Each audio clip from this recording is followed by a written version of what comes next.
Here's your Farm and Ranch report from the Montana Ag Network. Welcome back, friends, for our farm and ranch news. Well, on the trade front, China has reportedly told its commodity buyers to stop all imports of U.S. agricultural products. Now, this move is in response to President Trump's planned tariff increase announced last week. President Trump is using the tariffs to place pressure on China to reach a trade agreement. China also announced the devaluation of its currency Monday, in action that Rabobank says is a worst-case scenario for agriculture. China appears to be waiting out the outcome of the November 2020 U.S. elections to see if Trump is still in office and the political climate changes. The announcement Monday by China also follows news that it was buying U.S. ag products as promised in prior talks, just not as expected. Levels due to market conditions, of course.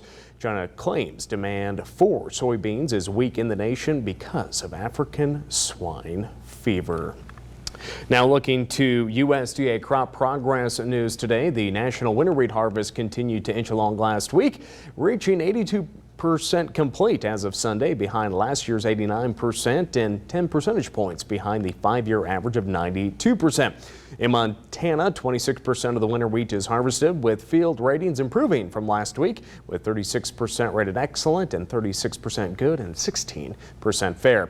In its first spring wheat harvest report of the season Monday, NASS estimated only 2% of the crop was harvested nationwide, behind last year's 12%. Spring wheat conditions nationwide remain 73% good to excellent. In Montana, that rating is 13% excellent and 75% good. Don't go away. We'll look at those corn crop figures coming up next. Am I ever a lucky tire? My days are always filled with adventure. In the mountains, getting dirty, up early, and home late. I'm a Cooper, so I can get through the most rugged terrain with the peace of mind my owner needs. But if anything ever does happen, I always know Tire-Rama will take care of me. Right now, you can save up to $145 on a new set of qualifying Cooper tires, including the Discoverer AT3, STT Pro, and ST Max. Offer ends August 31st. Visit your neighborhood Tire-Rama or TireRama.com for details. Boys and Girls Clubs of Cascade County are excited to be the featured charity for Meadowlark Country Club. The Club Classic will be held on Friday, August 16th, with registration and lunch at 11 and a shotgun start at 1. Sponsorships and team registration for the 4-person scramble are still available. Visit bgc-cc.org to register or for more information. You can also call the Boys and Girls Club at 406-761-1330.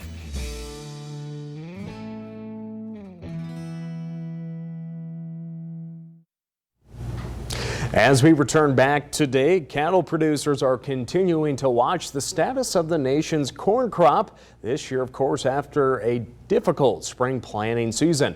Farmers reported a significant decline in corn in the 2019 annual Farm Futures Crop Production Survey. Farm Futures announced the findings Monday, noting that farmers planted 83.5 million acres of corn this year. That's the lowest acreage since 2006. The latest estimates from the Department of Ag predicted corn production at 14 billion bushels on 89 million acres. That estimated corn yield will be 167 bushels per acre, totaling 12 billion bushels.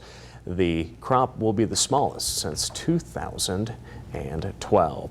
And finally, as we look to other news, the combined benefit of the Cattlemen's Beef Board programs is reported to be 11.91 times more valuable than their costs, according to research. A third-party assessment by Cornell University announced Monday details of the return on investment. Completed in June 2019, the study is based on models which quantifies the relationship between the Cattlemen's Beef Board marketing activities and domestic and international demand.